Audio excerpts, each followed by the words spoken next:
当全球还在为了几千吨的护卫舰争得面红耳赤，为了那1-2个垂发坑抠抠索索计较排水量的时候，那个男人，那个要把美学和绝对力量玩到极致的男人，直接跳过了海军的缓慢进化链，他把大和号的恐怖体量、福特级的澎湃动力和科幻片里的末日武器强行揉捏在了一起，并为此计划在2028年预算里投入170亿美元。这就是以前无古人的名号命名的特朗普级导弹战列舰。就在不久前，那场在海湖庄园举行的甚至比特朗普本人还要高调的发布会上，一个令人生畏的真相浮出了水面。作为首舰的吉奥号，它的意义已经超越了单纯的战舰，它是那个男人亲口承诺的战力100倍于现役所有军舰的海上终结者。很多人嘲笑这是吹牛，说这是不切实际的画饼，但我得告诉你，如果你看懂了它那3.5万吨排水量背后深藏的能量逻辑，你就会发现这玩意儿根本不是为了和你玩什么海上捉迷藏，它就是为了从物理层面抹除一切对手而生的。今天咱们就看看特朗普级战列舰到底凭什么敢号称单挑全球。时间回拨海湖庄园的发布会现场，当时的氛围简直比好莱坞大片还要带感。特朗普站在那张巨大的刷着1号舷号的战列舰渲染图前，手势依旧犀利，眼神里透着一股谁不服就砸谁的狠劲儿。他当众吐槽现在的隐身战舰，比如那个朱姆沃尔特级，长得像个漂浮的熨斗，极其难看且毫无威慑力。在他眼里，真正的军舰就应该像2战时期的密苏里号那样，拥有高耸的桅杆、厚重的装甲和足以撕裂地平线的火力。于是 BBG 计划诞生了。这不仅是大型水面作战舰艇 DDG 的延续，更是一场关于优雅与暴力的审美革命。而且根据 USNI News 报道，美国海军副助理部长雷诺兹海军少将已经证实，其首舰已经正式列入2028财年的第5年预算展望。单是首舰的建造经费就高达170亿美元。大家对这个数字可能没概念，这么说吧，这比一艘全新的福特级核动力航母的造价还要贵出不少。在那个男人的逻辑里，如果一艘船不能让对手在看到它的第一眼就感到灵魂震颤，那这笔钱就等于打水漂了。所以这型战列舰的排水量起步就是 3.4 万吨，满载甚至直冲4万吨大关。这又是什么概念？这直接是现役伯克级驱逐舰的近4倍，是那些所谓大驱根本无法企及的高度。它不再需要为了塞进一枚防空导弹而去痛苦的权衡是否要拆掉一个雷达阵面。这种巨大的体量赋予了它一种在现代海战中近乎奢侈的特权，那就是能量冗余。因为足够大，所以它能装下人类历史上最贪婪、最强悍的动力系统，即4台通用电气的 LM2500 加 G4 燃气轮机，能为它提供超过135兆瓦的恐怖动力输出。这种澎湃的动力不仅能驱动它 3.5 万吨的钢铁躯壳，在海上飙出30节以上的航母级高速，还能为它那吞噬一切的全电推进系统提供取之不尽的工业血液。要知道，在那个男人的黄金舰队构想中，这种战列舰是要造20到25艘的，而每一艘都将是一个独立的海上战略中心。他们将作为各个分舰队的核心旗舰，像远古的神明一样巡视全球贸易航线，告诉全世界，海权依然被美利坚死死攥在手里。海军部长约翰·费伦甚至在发布会上以一种近乎崇拜的口吻说，当吉奥号出现在地平线上时，我们的对手会立刻绝望地意识到美国的胜利是物理意义上的必然。这种狂妄的底气不仅仅来自于预算表上那一串数不清的零，更来自于这艘巨舰内部那些足以让现代所有饱和攻击战术彻底破产的科幻黑科技。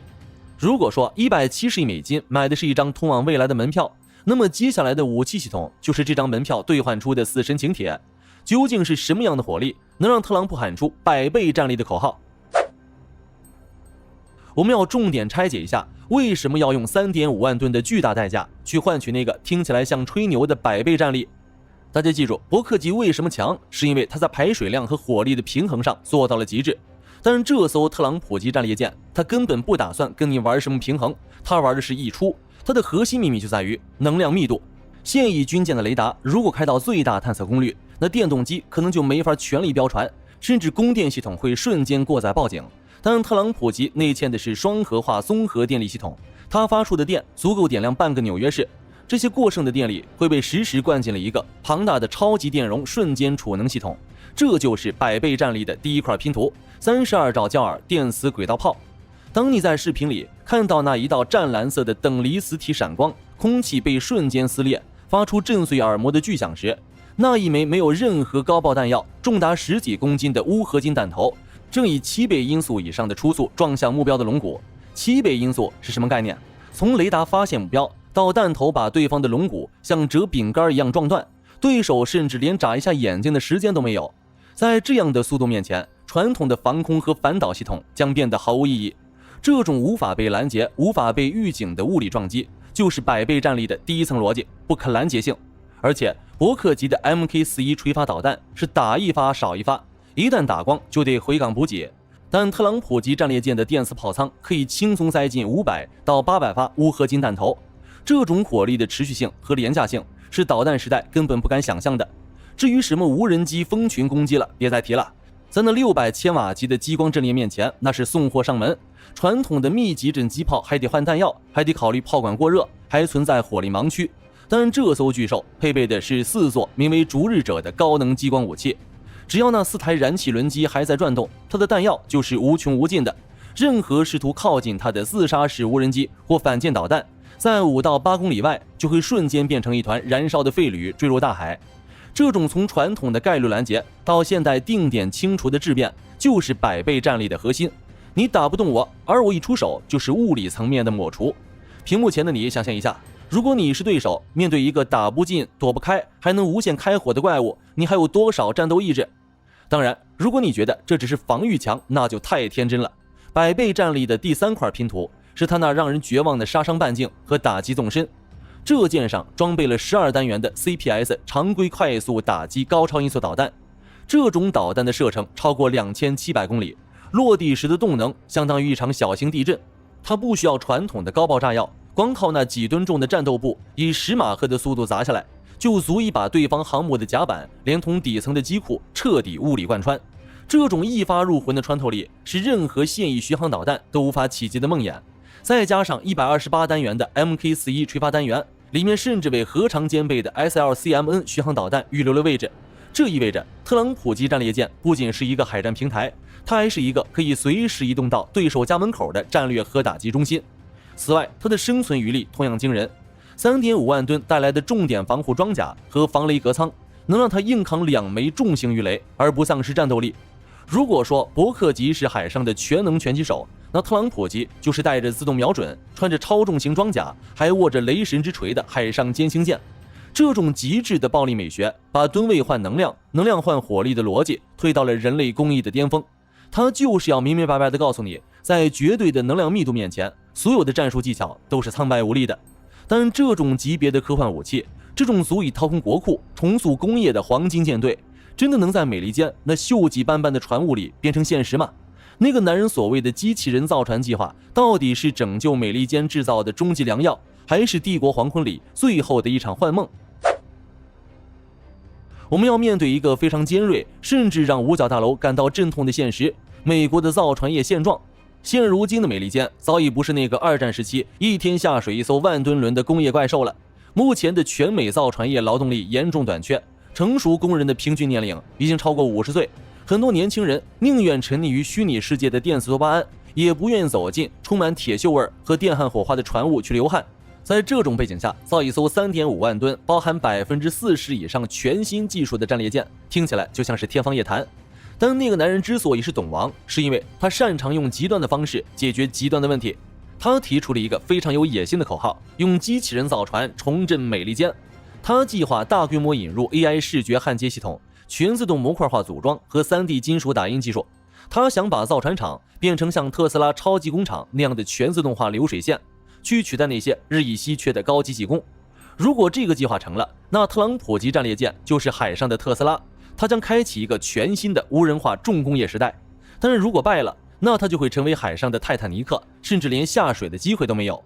讲到这里，你会发现，这已不仅仅是一个技术问题，这更是一个赤裸裸的政治与利益的分配游戏。海军部长费伦明确表示，这艘巨舰的制造商将涵盖美国的每一个州，从五大湖区到墨西哥湾。这背后的潜台词是，我把这 1.36 兆台币的利益切成无数块，喂给每一个支持我的选区。他要把这艘巨舰绑架在美利坚的就业和经济战车上，让它变得大到不能倒。首舰命名为桀骜号，这个名字本身就带着一种不顾一切的对现有秩序的嘲弄与挑战。它不仅是对对手的威慑，更是对国内那些衰退论者的一次正面硬刚。如果20艘这种海上歼星舰真的在2030年代初成军，全球海权的版图将发生根本性的位移，每一艘特朗普级战列舰都将是一个无法被逾越的死亡禁区，一个浮动在公海上的主权堡垒。它的电磁炮能跨越地平线定点清除威胁，它的激光阵列能让饱和攻击化于泡影。这确实是帝国余晖下的最后一抹亮眼的金色，但也极可能是新海军纪元开启的第一声礼炮。170亿美金的首期款已经拍在了预算案的桌面上，2028年的钟声已经开始倒计时。无论你是觉得这艘船是在画饼，还是觉得他是末日战神，你都得承认，那个男人正在用一种最硬核、最暴力也最不计后果的方式，试图把美利坚再次推向那个无人敢直视的神坛。这种对绝对力量的痴迷已经深深刻进了这艘3.5万吨巨兽的每一块钢板里。这场耗资1.36兆的豪赌，赌的是美利坚的工业命脉，也是人类未来海战的终极形态。那么你觉得这种战列舰大回归是会像旧日本海军的大和号一样，成为帝国最后的昂贵陪葬品，还是会像当年的英国无畏号一样，通过技术断代彻底开启一个全新的大航海时代？欢迎在评论区留下你的见解，咱们评论区见。如果你喜欢本期视频，别忘了点赞关注并开启小铃铛。这里是你的军事百科博主，下一期咱们可以聊聊那个同样神秘且充满争议的 F-47巫毒2隐身战斗机，看看美利坚的黄金3件套到底能不能凑齐。我们下期见。